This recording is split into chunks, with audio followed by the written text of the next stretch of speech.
Hello everyone, welcome to my YouTube channel. ये medieval history का last lecture होने वाला है। इसमें पढ़ेंगे मराठा साम्राज्य, देन उसके बाद मॉडर्न हिस्ट्री। ठीक, तो बिना टाइम वेस्ट करे स्टार्ट करते हैं। आई होप कि आपने पिछला जितना भी मैंने पढ़ा है वो रिवीजन करा होगा। ठीक, रिवीजन करते चलें अपना साथ के साथ, कुछ भी ऐसा बात के लिए ना छोड़ें, ताकि आपका कॉन्फिडेंट जो है बढ़ा रहे। ठीक, तो मराठा साम्राज्य स्टार्ट करते हैं। उससे पहले मैं आपको अपनी तरफ से भी कुछ बताऊंगा जो लूसेंट बुक में नहीं है, देन उसके बाद लूसेंट स्टार्ट करेंगे। ठीक, चलो स्टार्ट करते हैं। पहले मैं आपको बताता हूँ छत्रपति महाराज जी के बारे में। छत्रपति महाराज इन्हें बोलते हैं शिवाजी महाराज।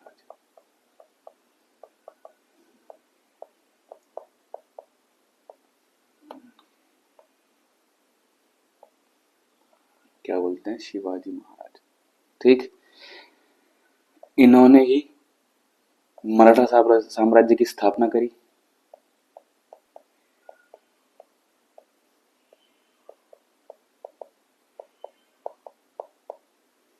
ठीक, और स्वतंत्र हिंदू राज्य की नींव भी डाली इन्होंने। स्वतंत्र हिंदू राज्य की नींव।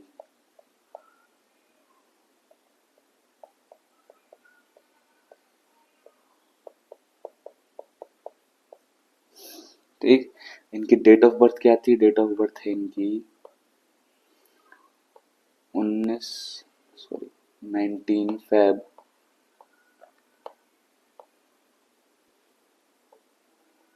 19 फरवरी 1630। ठीक है, कहाँ हुए थे? शिवनेरी किले में। कहाँ? महाराष्ट्र।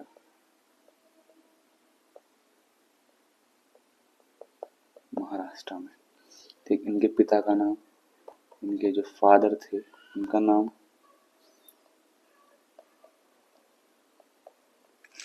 शाहजी भोसले। ये मराठा सरदार थे।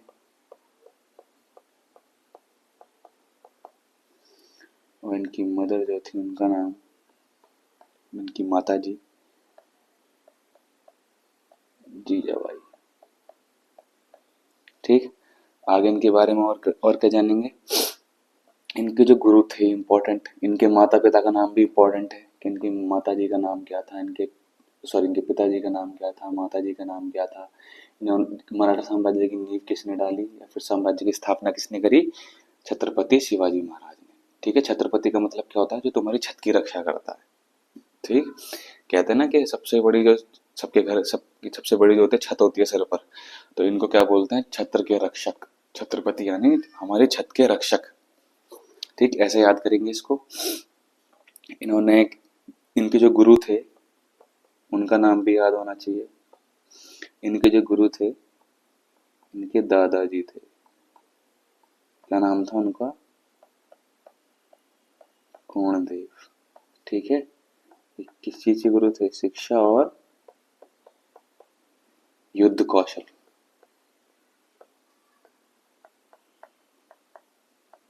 इनके जो स्पिरिचुअल गुरु थे यानी आध्यात्मिक आध्यात्मिक गुरु जो थे वो इनके थे रामदास। ठीक है, राम करके कुछ नाम था उनका, अभी आगे आएगा लुसेंट में। ठीक, और इनके बारे में क्या जानते हैं हम?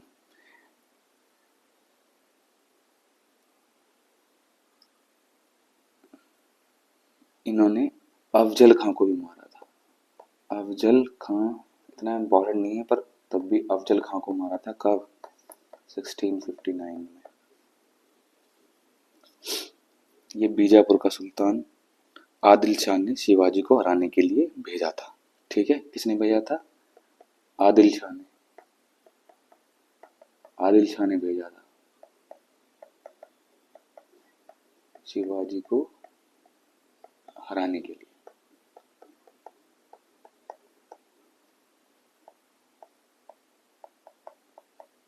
ठीक। और इनके अब पढ़ेंगे कि उन्होंने मुगलों के साथ जो लड़ाइयाँ करी, ठीक, उसके बारे में पढ़ लेते हैं। 1665 में एक पुरंदर की संधि हुई थी, मैंने पढ़ाया था, औरंगजेब के टाइम पर भी आया था पुरंदर की संधि। आया था नहीं आया था, 1665 में हुई थी। अगर अपने पढ़ा हो। किसके बीच हुई थी ये पूछेगा किसके बीच हुई थी। जय सिंह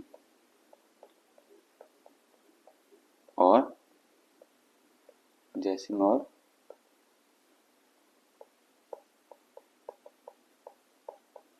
शिवाजी के बीच, ठीक है, शिवाजी महाराज जी के बीच में हुई थी। ठीक, तो 1666 में जब ये संधि हुई, कॉम्प्रोमाइज हुआ, इनके युद्ध चल रहे थे, जब कॉम्प्रोमाइज हुआ तो ये उनकी जो कैबिनेट कहते हैं ना, जो उनकी क्या बोलते हैं, उनके दरबार में जब बैठे थे तो इनको इतनी इंपॉर्टेंस नहीं दी गई, तो इन्होंने जो क्या उस चीज का विरोध करा कि मेरी इतनी इज्जत करी नहीं जा रही।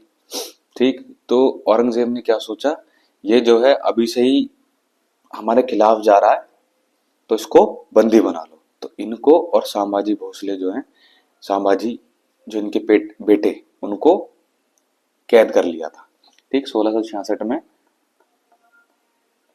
औरंगजेब ने शिवाजी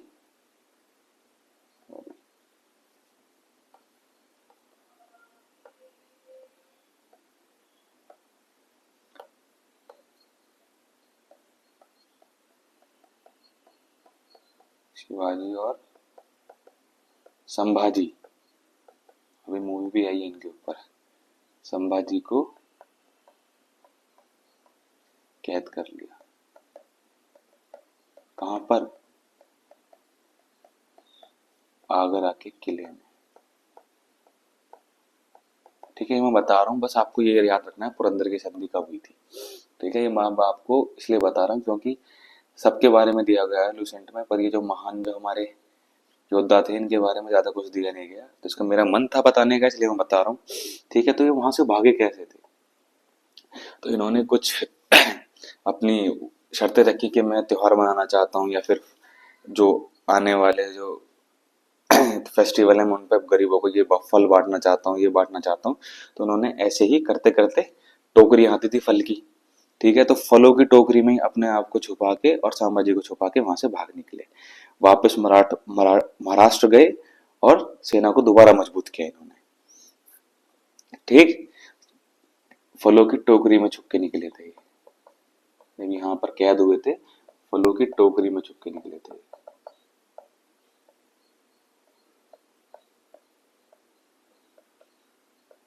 भाग निकले, तो इससे क्या पता चलता है, ये साथ ही साथ इंटेलिजेंट भी थे, जितने ये जितने बड़े योद्धा थे उसके साथ साथ ये बहुत इंटेलिजेंट भी थे। ठीक, इनका फिर छत्रपति के रूप में राज्याभिषेक हुआ। एक मिनट, हाँ हाँ, इनको 1674 में छत्रपति बनाया गया। क्या बनाया गया? छत्रपति बनाया गया, छत्रपति शिवाजी। किनको? शिवाजी को छत्रपति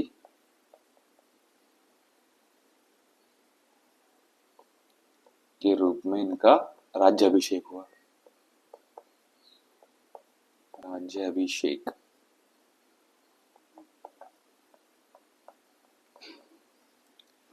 कब? 1674 में इन्हें छत्रपति की उपाधि मिली। कब? 1674 में। इनकी एक 8 मंत्री की परिषद भी होती थी। 8 मंत्री, 8 मंत्री की एक परिषद भी होती थी इनकी। 8 मंत्री की परिषद किसके टाइम पर होती थी? छत्रपति शिवाजी। इंपॉर्टेंट कर लेना इसको, अष्ट दिग्गज बोल सकते हैं इनको। कि किन्होंने बनाई ये? शिवाजी महाराज जी ने।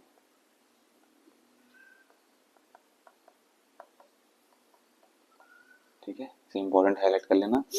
और इन्होंने इनकी जो युद्ध नीति थी वो कौन सी युद्ध नीति थी? युद्ध नीति कौन सी थी इनकी? गुरिल्ला। कौन सी? गुरिल्ला युद्ध नीति। गुरिल्ला युद्ध नीति से लड़ते थे। गुरिल्ला युद्ध नीति है क्या? जब तुम्हारा दुश्मन अनकॉन्शियस हो, जब वो अवेयर ना हो कि उसके साथ ऐसा होने वाला है। फॉर एग्जाम्पल वो जा रहा है कहीं, एकदम से ही षड्यंत्र बना के गए इस रास्ते से निकलेगा, वहां एकदम से अटैक करके उनको बर्बाद कर देना, उन पर अटैक करना, ताकि वो अनकॉन्शियस रहे कि एकदम से हमारे साथ हुआ क्या। ठीक। इन्होंने एक इंपॉर्टेंट और काम किया था, भारत की, इंपॉर्टेंट है, भारत की पहली संगठित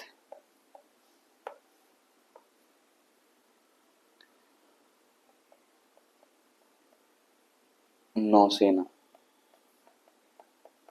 नौसेना बनाई। भारत की पहली संगठित नौसेना बनाई। ठीक है। इनकी मृत्यु कब हुई थी? 3 अप्रैल 1680 को। ठीक। इनके बारे में इतना जान लिया। अब मैं बताता हूँ आपको संभाजी के बारे में, उसके बाद हम डायरेक्ट लूसेंट पर आ जाएंगे, डायरेक्ट लूसेंट पर आ जाएंगे हम। अब देखो संभाजी के बारे में पढ़ते हैं थोड़ा सा। इनके पुत्र हैं संभाजी, संभाजी महाराज। ठीक। ये जब इनकी तबीयत खराब हो गई थी तो उनके बाद संभाजी महाराज ने संभाला। फिर 1680 में इनकी मृत्यु हो गई, तो उससे पहले से ही संभाजी महाराज संभाल रहे थे। जब इनकी तबीयत खराब हो गई थी, संभाजी महाराज।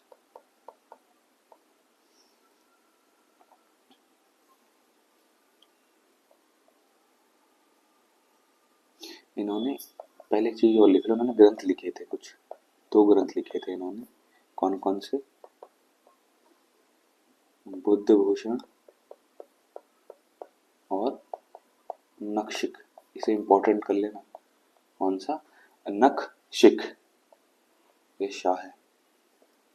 नखशिख बड़ा लिख देता हूं मैं। कौन से लिखे थे? नखशिख।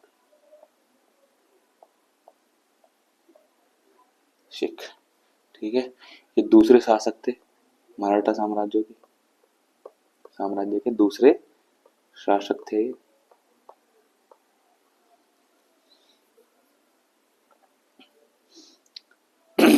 अब क्या पढ़ेंगे? इनका जो कार्यकाल था, जो इनका जन्म, जन्म कब हुआ इनका?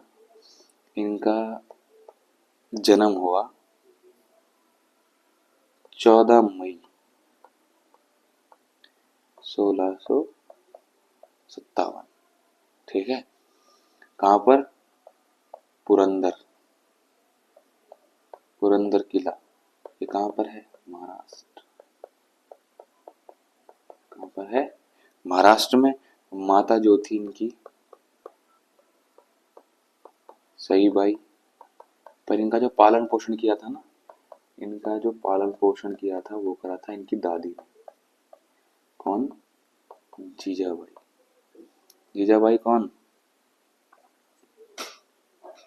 बताओ भाई। जीजाबाई कौन? शिवाजी जी की माता। कहाँ है?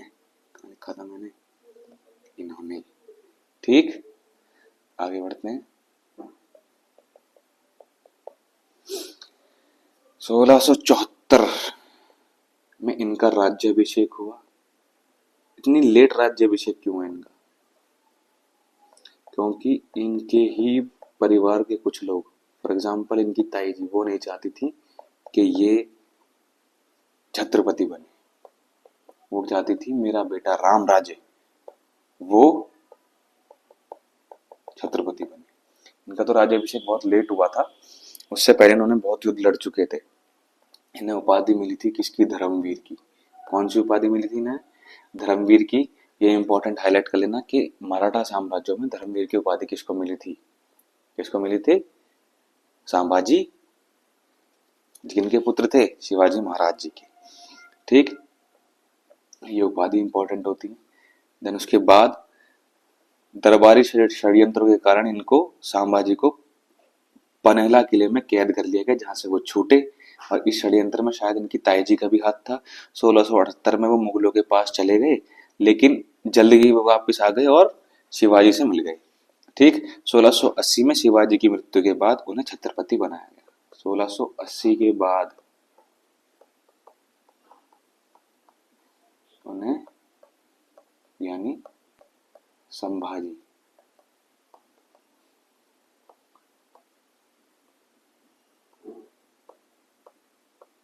छत्रपति बनाया। ठीक, संभाजी ने 8 वर्ष तक औरंगजेब से लड़े। कितने? 8 वर्ष तक।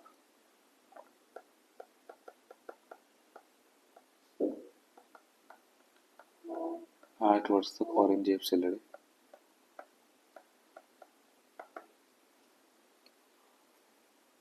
इन्होंने भी कौन सी नीति अपनाई? गुरिल्ला, वही जो इनके पापा अपनाते थे। बताया था ना गुरिल्ला युद्ध नीति क्या होती है, अभी बताया थोड़ी देर पहले। कौन सी? गुरिल्ला युद्ध नीति। ठीक, इन्होंने मुगल, पुर्तगाली, अंग्रेज और सिंधी, यहाँ पे कौन? जंजीरा के नवाब, इन सबको भी हराया था। पुर्तगाली ये तो गोवा के खिलाफ था। ये हो गया औरंगजेब, ये हो गया अंग्रेज। ठीक है, इनको भी हराया था। संभाजी ने 150 से अधिक युद्ध लड़े थे। 150 से अधिक युद्ध संभाजी ने।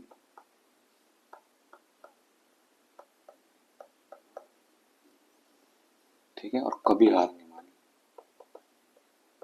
कभी हार नहीं मानी। ठीक, 1682 में, ये उसी की बात कर रहा है, बहरानपुर को लूटा 1682 में। ठीक है, गोवा को 1683 में। ठीक, और 1686 में इन्होंने बीजापुर की स्थापना किसने करी थी? मैंने पीछे बताया था, यूसुफ आदिल शाह। आदिल शाह का अंत किया इन्होंने।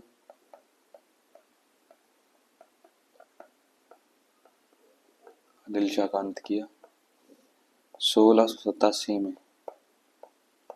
गोलकुंडा किसने बचाया था? याद करो, कुली कुतुब शाह ने गोलकुंडा पर अधिकार कर लिया इन्होंने, वहां उनको भी हरा दिया। कुतुब शाही जो सल्तनत थी उसको खत्म कर दिया। ठीक है, फिर वो क्या हुआ? 1689 में संभाजी को संगमेश्वर में पकड़ लिया गया। कहाँ पकड़ा गया इन्हें? संगमेश्वर, संगमेश्वर महाराष्ट्र। उस टाइम जब ये 8 वर्ष लड़ रहे थे ना, जब संघर्ष कर रहे थे, जब हरा रहे थे बार बार मुगलों को, उसी टाइम पर इन्हीं के दरबार में बैठे थे कौन? गनोजी। इन्होंने बताया था कि संभाजी जो है, गनोजी शिर्के, संभाजी जो है यहाँ पर छुपे हुए हैं, यहाँ पर हैं। अभी उनके पास इतने सैनिक भी नहीं, इनके पास कुल 150 सैनिक थे, और ये 10,000 की सेना लेकर, इन्होंने मुगलों को बताया, मुगल जो थे 5 या 10,000 की सेना लेकर यहाँ पर अटैक कर दिया। अगर पता ही नहीं होता, ये कहते हैं ना, घर का बेदी लंका ढाए, अगर ये नहीं बताते तो संभाजी को कभी हरा भी नहीं पाते। यहाँ पर इन्होंने कैद कर लिया। फिर 21 कैद करने के बाद 21 दिनों तक 21 दिनों तक इन्हें टॉर्चर किया था। 21 दिन, कितने? 21 दिन टॉर्चर किया इन्हें। करा क्या क्या? इनके नाखून निकाल लिए, आंखों में गरम सलाखें डाल दी, जुबान निकाल ली। ठीक, और इनकी जो चोटों पर नमक लगाया। ठीक, बहुत टॉर्चर किया इन्हें अलग अलग तरीकों से। ठीक, फिर ये वीर गति को प्राप्त हो गए। कब? 11 मार्च 1679 में। ठीक, और ये धोखे से पकड़ा था इनको, धोखे से। धोखा किसने दिया? गणोजी शिर्के ने, वरना पकड़ नहीं पाते। ठीक है, अब मैं आता हूं बुक पर। बुक से पढ़ते हैं। मराठों का उत्कर्ष। मराठा साम्राज्य के संस्थापक कौन थे? शिवाजी थे। मैंने बताया जैसे, शिवाजी का जन्म 6 अप्रैल 1627 में शिवनेर दुर्ग जुन्नार के समीप में हुआ था। शिवाजी के पिता का नाम शहाजी भोसले एवं माता का नाम जीजाबाई था। शहाजी भोसले की दूसरी पत्नी का नाम तुकाबाई मोहिते था। छत्रपति शिवाजी महाराज के गुरु कौन थे? कोणदेव। इन्होंने इनको शिक्षा और युद्ध कौशल सिखाया। आध्यात्मिक क्षेत्र में शिवाजी के जो आचरण गुरु थे वो कौन थे? गुरु रामदास। शिवाजी का विवाह किससे हुआ था? साईबाई निम्बालकर से 1640 में हुआ। शाहजी ने शिवाजी को पूना की जागीर प्रदान की कर स्वयं बीजापुर रियासत में नौकरी कर ली। अपने सैन्य अभियान के अंतर्गत 1644 में शिवाजी ने सर्वप्रथम बीजापुर के तोरण नामक पहाड़ी किले पर अधिकार किया। 1656 में शिवाजी ने रायगढ़ को अपनी राजधानी बनाया। ठीक, अभी तक जो इंपॉर्टेंट था वो मैं सब बता चुका हूँ। जो बोलूंगी इसे हाईलाइट कर लेना। देखो, जैसे गुरु अभी मैंने बताया ना, पहले ही बता दिया सब कुछ। शिवाजी को राजा की उपाधि औरंगजेब ने दी थी। हाईलाइट करो इसको।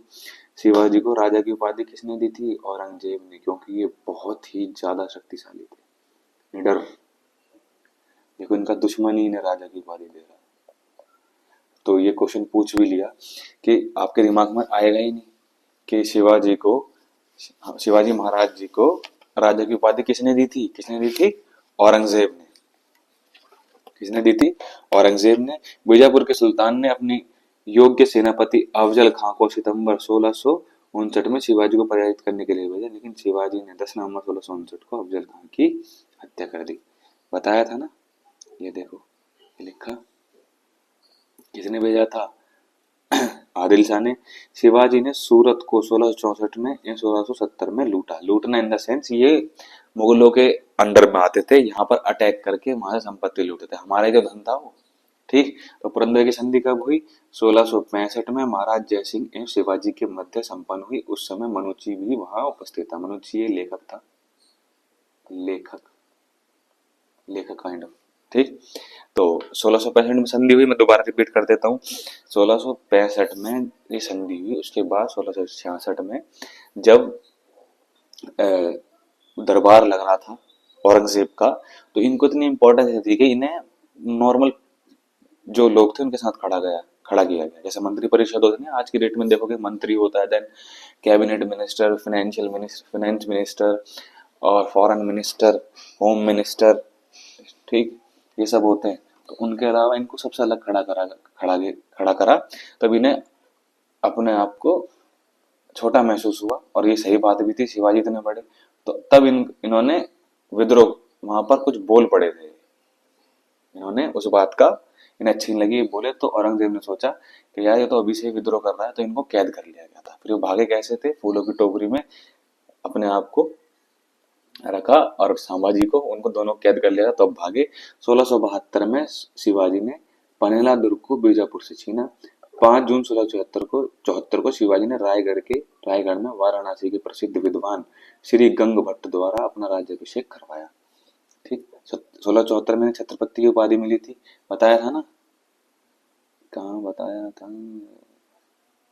1674 में छत्रपति के नाम से राज्याभिषेक हुआ।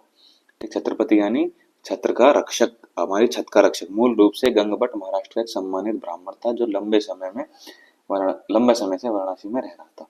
कर्नाटक अभियान 1676-1678 शिवाजी का अंतिम अभियान था। इन्हें 1678 में जींजी का किला विजित किया, जो उनके अंतिम विजय थी। मात्र 53 वर्ष की आयु में 13 अप्रैल 1680 को शिवाजी की मृत्यु हो गई। इनका अंतिम संस्कार राजा राम दूसरी पत्नी सोराबाई का पुत्र से संपन्न किया। इनकी मृत्यु के समय संभाजी पनेला के किले में कैद थे। ठीक, बताया था ना मैंने, क्यों कैद थे? इनके आपसी षड्यंत्र जो थे, इनके खुद के परिवार वालों षड्यंत्र से। शिवाजी के मंत्रिमंडल को अष्टप्रधान कहा जाता था। तो अष्टप्रधान किसने बनाया था? शिवाजी ने। ये पूछा जाएगा, इंपॉर्टेंट है ये। अष्टप्रधान में पेशवा का पद सर्वाधिक महत्वपूर्ण एवं सम्मानित पद होता था, सम्मान का होता था, यानी काइंड ऑफ मंत्री, प्रधानमंत्री। शिवाजी ने दरबार में मराठी को भाषा के रूप में प्रयोग किया। शिवाजी की सेना 3 महत्वपूर्ण भागों में विभक्त थी। पागा सेना, नियुक्त घुड़सवार सैनिक, सिलेदार अभ्यासी घुड़सवार सैनिक और पैदल सेना। ठीक, शिवाजी को तोपें अंग्रेजों ने प्रदान की थी। मराठा साम्राज्य के अंतर्गत 2 प्रकार के क्षेत्र होते थे। स्वराज, जो क्षेत्र प्रत्यक्ष मराठों के नियंत्रण में था, उन्हें स्वराज क्षेत्र कहा जाता था। स्वराज यानी टोटली अपने कंट्रोल में, कहते थे ना स्वराज हमारा जन्मसिद्ध अधिकार है, यानी कंप्लीट कंट्रोल। और मुगतई यानी मुल्क ए कदीम, यह वह क्षेत्र था जिसमें वे चौथ एवं स्वदेशमुखी वसूल करते थे। अब देखो चौथ और स्वदेशमुखी टैक्स होता था। अब चौथ किससे वसूल करते थे? चौथ एवं स्वदेशमुखी स्वराज से नहीं लिए जाते थे। स्वराज यानी जो हमारे कंट्रोल में, बल्कि उन जगहों से लिए जाते थे जो मुगल या दक्कनी राजाओं का शासक था, जहां पर मुगल या फिर दक्कनी राजाओं का शासन था। तो वो क्या करते थे कि हम पर आक्रमण ना करें, तो वो चौथ का कर देते थे। चौथ बुरास का एक चौथाई का था जो मराठों के उस क्षेत्र पर आक्रमण नहीं करने के लिए दिया जाता था, काइंड ऑफ वसूली। ठीक है, कि हम आपके उस पर आक्रमण नहीं करेंगे आपके क्षेत्र में, तो आप हमें टैक्स देंगे। ठीक, स्वदेशमुखी किससे लिया जाता था? 10% का अतिरिक्त अधिभार था जो उस क्षेत्र से लिया जाता था जहां मुगलों के अधीन था, पर मराठा उस पर अपना दावा करते थे कि भैया ये क्षेत्र हमारे अंडर में आता है। ठीक, आगे बढ़ते हैं। अब ये पढ़ेंगे, इसमें जो जो मैं बोलूंगा इंपॉर्टेंट, वो आपको सिर्फ वो याद करना है। ज्ञानदेव या फिर ज्ञानेश्वर, महाराष्ट्र में भक्ति आंदोलन के जनक। इंपॉर्टेंट, तो महाराष्ट्र में भक्ति आंदोलन के जनक किसे बोलते हैं? ज्ञानदेव या फिर ज्ञानेश्वर। ज्ञान कैसे आता है? बुक वाला ज्ञान नहीं कह रहा, किससे? भक्ति से। किससे? अध्यात्म से। तो कैसे याद करेंगे? महाराष्ट्र में भक्ति आंदोलन के जनक कौन थे? ज्ञानदेव या फिर ज्ञानेश्वर। इंपॉर्टेंट, हाईलाइट कर लेना।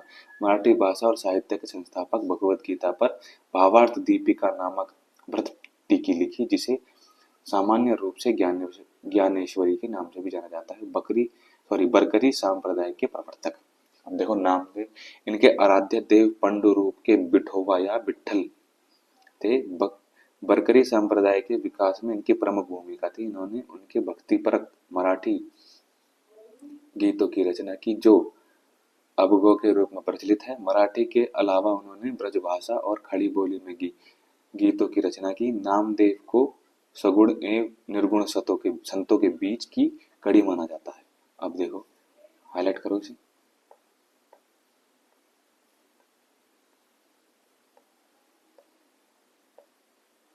हाईलाइट करो इसे, हाईलाइट करो। नामदेव को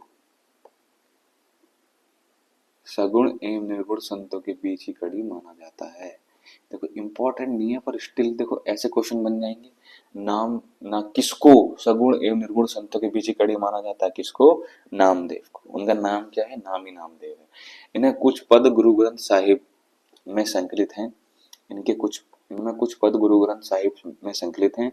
मुखबानी नामक पुस्तक में इनकी रचनाएं संग्रहित हैं। एकनाथ, इन्होंने रामायण पर भावार्थ रामायण नामक टीका लिखी। तुकाराम, इन्होंने भक्तिपूर्वक कविताएं लिखी जिन्हें अम्बक कहा जाता है। यह अम्बक भक्तिपूर्वक काव्य के ज्योतिपुंज हैं। रामदास, महाराष्ट्र के अंतिम महान संत कवि। ये कौन थे? किसके गुरु थे? किसके आध्यात्मिक गुरु थे? शिवाजी महाराज जी के। दशबोध इनकी रचनाएं और उपदेशों का संकलन है। इसमें इन्होंने क्रम दर्शन का उपदेश दिया। इन्होंने महाराष्ट्र में भगवान राम की पूजा को लोकप्रिय बनाया। आनंद भवन नामक अपनी पुस्तक में रामदास जी ने जातिगत भेदभाव की मुक्ति, स्त्रियों की दशा में सुधार आदि विषयों पर अपने सदविचार व्यक्त किए। तो रामदास जी की जो बुक थी उनको कौन थी? दशबोध और कर्म दर्शन। ठीक है, ये भी बुक याद कर लेना। महाराष्ट्र में भक्ति आंदोलन मुख्यतः दो संप्रदायों के विभक्त था। वरकरी संप्रदाय अर्थात विठोबा पंथ, कृष्ण को मानने वाले, और धरकरी संप्रदाय जो अर्थात राम पंथ को मानने वाले। ठीक है, तो ऐसे क्वेश्चन बन जाएगा। महाराष्ट्र की भक्ति क्या, कैसे क्वेश्चन बनेगा? वरकरी संप्रदाय किन भगवान की पूजा करते थे? किन भगवान के लिए उनका विश्वास था, या फिर किन भगवान को पूजा करते थे? किन भगवान की पूजा करते? कृष्ण को मानने वाले। और धरकरी संप्रदाय किसको मानते थे? राम जी को। ठीक, आगे बढ़ते हैं। सरंजामी प्रथा का संबंध मराठा भूराजस्व व्यवस्था से है। हाईलाइट करो इसको। तो सरंजामी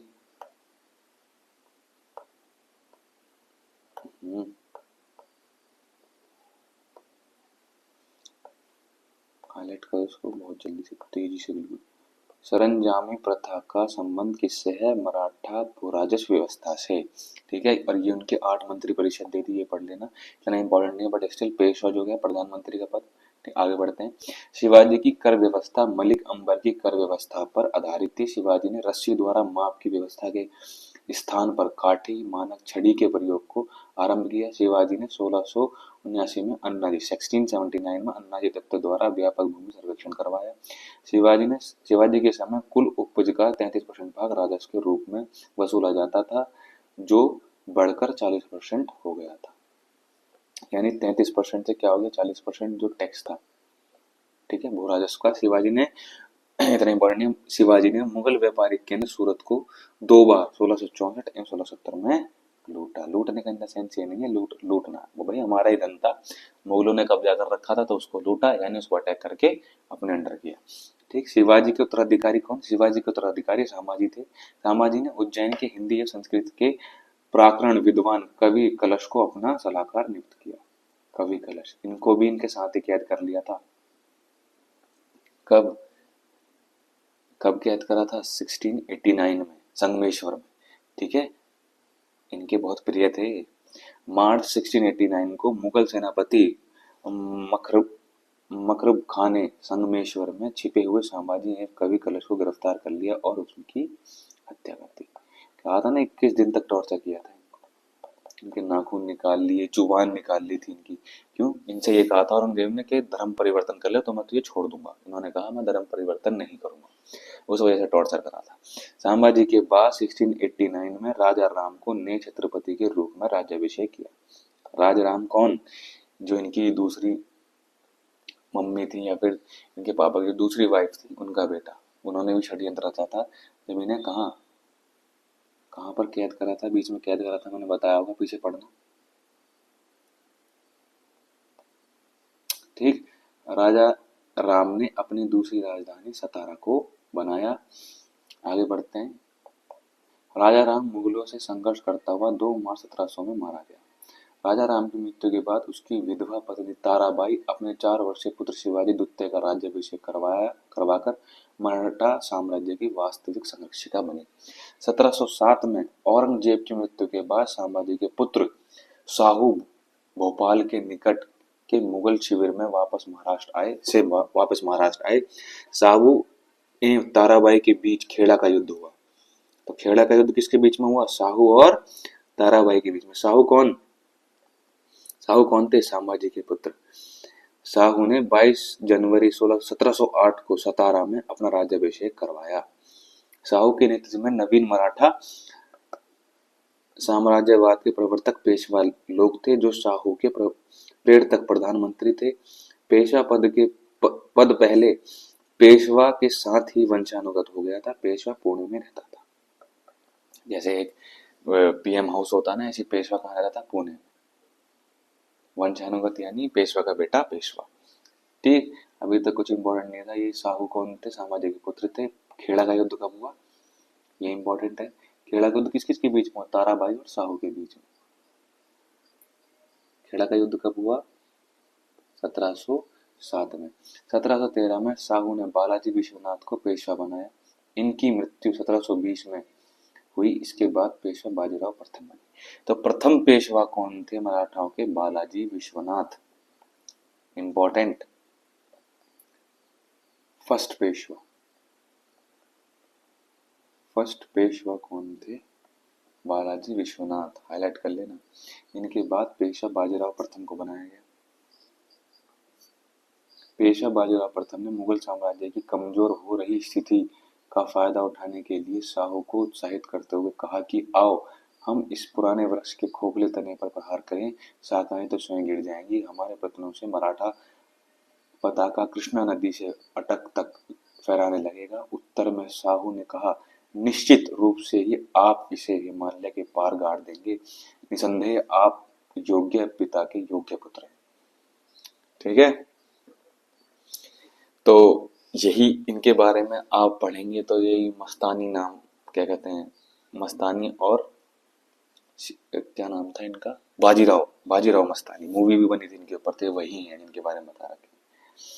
पालखेड़ा का युद्ध मार्च 1728 में बाजीराव प्रथम एवं निजाम मुल्क के बीच हुआ, जिसमें निजाम की हार हुई। निजाम के साथ मूंगी शिवगांव की संधि हुई। ठीक है। पालखेड़ा का युद्ध किस किसके बीच में हुआ? बाजीराव प्रथम और पाल और निजाम के बीच। तो पालखेड़ा खेड़ा का युद्ध अलग है, 1707 में हुआ था वो, ताराबाई साहू के बीच में। और पालखेड़ा का युद्ध किस किसके बीच में हुआ? बाजीराव प्रथम एवं निजाम के बीच में। दिल्ली पर आक्रमण करने वाला प्रथम पेशवा कौन थे? बाजीराव प्रथम। तो यहाँ कंफ्यूज मत होना, प्रथम जो पेशवा थे, पेशवा की उपाधि सबसे पहले किसको मिली? प्रथम पेशवा कौन थे? बालाजी विश्वनाथ। तो पेशवा किसको बनाया जाता? प्रधानमंत्री को। हम किसको प्रधानमंत्री चुनते हैं? जिन पे हमें विश्वास हो, सबसे ज्यादा विश्वास होता है उनको, विश्वास होता है उन्हीं को वोट देते हैं। सबसे पहले पेशवा कौन थे? पेशवा यानी प्रधानमंत्री कौन थे? बालाजी विश्वनाथ। और प्रथम पेशवा कौन थे जिन्होंने दिल्ली पर आक्रमण आक्रमण किया? बाजीराव प्रथम। इनका नाम ही प्रथम है, ठीक है। जिन्होंने 29 मार्च 1737 को दिल्ली पर धावा बोला था। उस समय मुगल बादशाह मोहम्मद शाह दिल्ली छोड़ने के लिए तैयार हो गया था।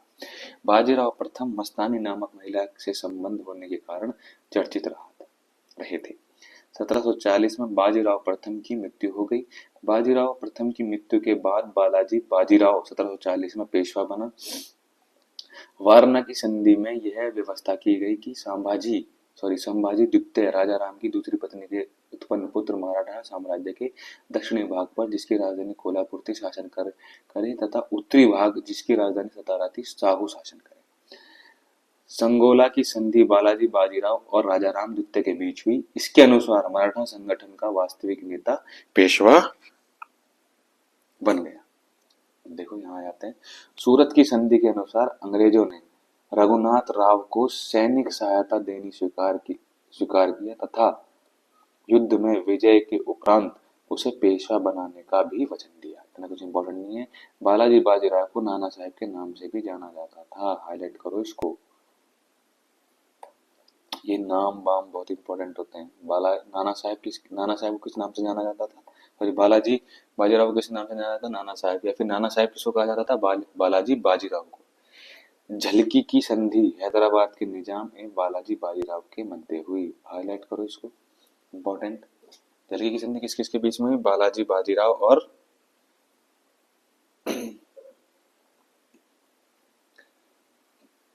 और निजाम के बीच, हैदराबाद के निजाम। ठीक, अब आगे बढ़ते हैं। बालाजी बाजीराव के समय ही पानीपत का तृतीय युद्ध हुआ। हाईलाइट करो इसको। पानीपत का प्रथम युद्ध 26 में, दूसरा 56 में, याद है? अकबर और हेमू के बीच में। पहला किस किस के बीच में हुआ था? बाबर और इब्राहिम लोदी के बीच में, पहला पानीपत का युद्ध। बालाजी बाजीराव के समय ही पानीपत का तृतीय युद्ध हुआ, जिसमें मराठों की हार हुई। इस हार से को ही इन्हें पाने के कारण बालाजी की मृत्यु हो गई। तो पानीपत का तृतीय युद्ध किस किस के बीच में हुआ था, ये आप खुद एक्सप्लोर करेंगे और मुझे भी बताएंगे नेक्स्ट लेक्चर में। आगे पढ़ो। माधवराव नारायण प्रथम 1761 में पेशवा बना। इसने मराठा की खोई हुई प्रतिष्ठा को पुनः प्राप्त करने का प्रयास किया। माधवराव ने ईस्ट इंडिया कंपनी को पेंशन पर रह रहे मुगल बादशाह आलम द्वितीय को पुनः दिल्ली की गद्दी पर बैठाया। मुगल बादशाह अब मराठों का पेंशन भोगी बन गया।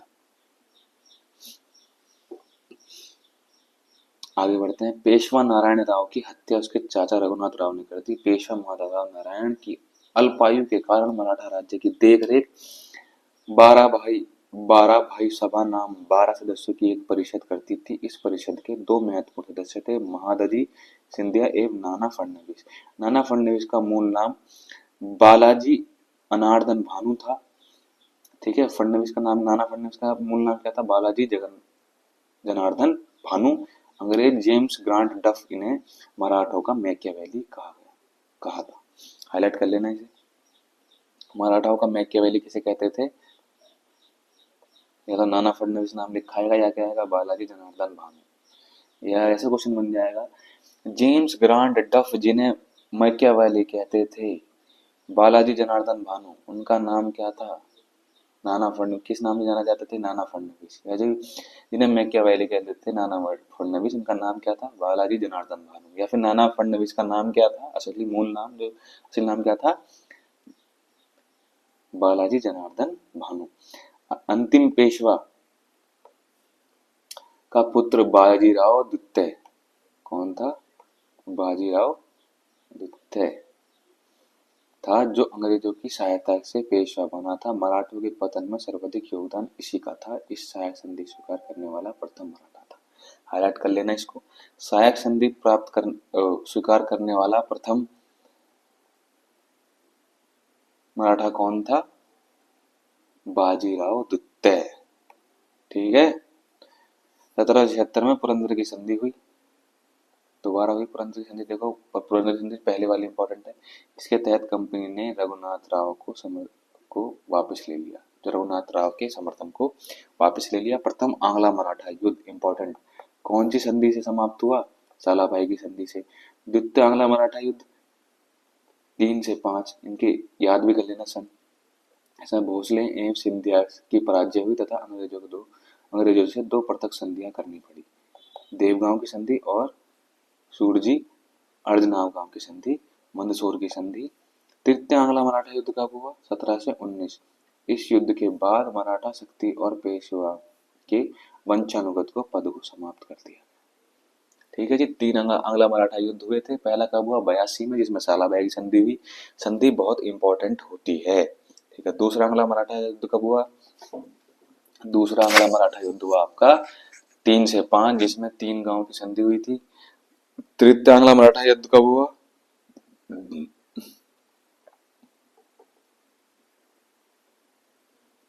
एक मिनट।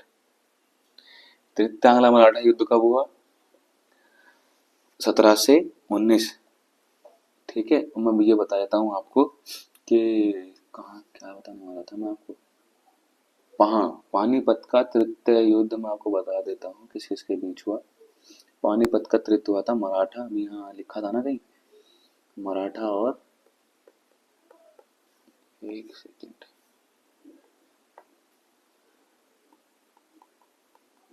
पानीपत का थर्ड युद्ध था वो मराठा और वर्सेस अहमद शाह अब्दाली।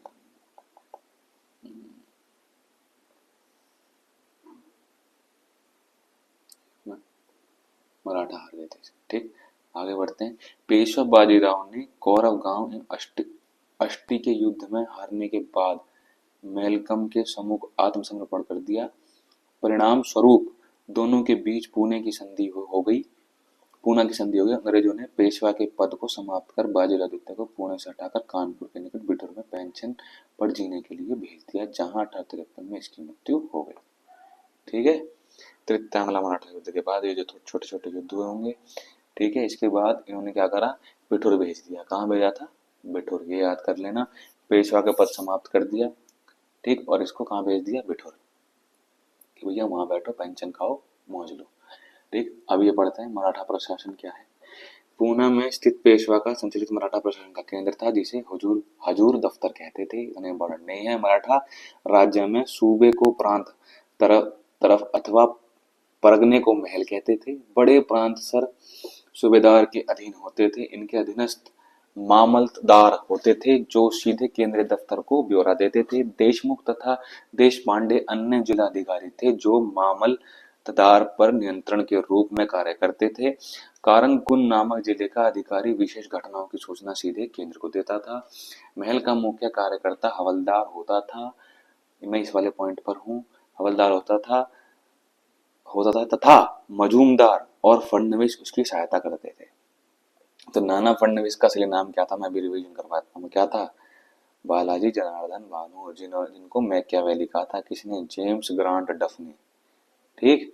ग्राम का मुख्य अधिकारी पटेल होता था। इस वाले पॉइंट पर हूं मैं, जो कर संबंधी न्यायिक एवं प्रशासनिक कार्य करता था। पटेल के नीचे कलकुर्णी होता था, जो ग्राम की भूमि का लेखा रखता था। कलकुर्णी के नीचे चौगुला होता था, जो पटेल की सहायता करता था तथा कुलकर्णी के लेखे की देखभाल करता था। पोतदार सिक्कों के निर्धारित भार तथा धातु की शुद्धता की जांच करता था। इसके अतिरिक्त ग्राम 12 बलूटे तथा 12 अलूटे होते थे। कोतवाल नगर का मुख्य प्रशासक था। गांव में चौकीदार जागला अपराधियों के पता लगाने का काम करता था। स्थायी भूस्वामित्व प्राप्त लोग मिराजदार कहलाते थे। बटाईदार भूस्वामी उपरीस कहलाते थे। पैसे से लुटेरे पिंडारी पालपट्टी नाम कर वसूल करने के बदले में मराठा सेना के प्रत्येक अभियान में उनके साथ जाते थे। अपने लूट के माल से वे सरकार को 25% हिस्सा देते थे। मराठा साम्राज्य का अंतिम छत्रपति कौन था? शहाजी अप्पा साहेब। इसे हाईलाइट कर लेना, याद कर लेना, ठीक है। यहाँ होती है आपकी मिडिल हिस्ट्री फिनिश, से याद कर लेना। यहाँ होती है आपकी मिडिल हिस्ट्री फिनिश। और लूसेंट जो भी खत्म करेंगे ना, ये सिर्फ आपकी दिल्ली पुलिस कांस्टेबल के लिए नहीं है, मैं क्लेम नहीं कर रहा हूँ किसी चीज का, बट स्टिल ये दिल्ली पुलिस कांस्टेबल तो आपको क्लियर करवाएगी। जिसने लूसेंट पढ़ लेना एक बार, वो सीजीएल सीपीओ सीएचएसएल सबके लिए तैयार हो जाएगी उसकी जीएस। सब लूसेंट पढ़ते हैं, इवन पीसीएस के लोग भी लूसेंट पढ़ते हैं एक बार, उनके अलग अपनी सब्जेक्टिव बुक पढ़ते हैं, वो बड़ी बड़ी ऐसे सब्जेक्ट की अलग बुक रहती है उनकी, बट स्टिल तब भी वो पढ़ते हैं कौन सी बुक? लूसेंट, ठीक है। ये मैं दिल्ली पुलिस कांस्टेबल की तैयारी करवा रहा हूँ, हेड कांस्टेबल जितनी जिसमें भी लूसेंट आती है ना, वो आती है सीजीएल सीपीओ सबके लिए मोर देन इनफ है लूसेंट, ठीक है। यहाँ होती है आपकी मिडिल हिस्ट्री खत्म। आगे करेंगे हम एंशियंट या फिर मॉडर्न हिस्ट्री स्टार्ट करेंगे, ठीक है। Bye bye, take care.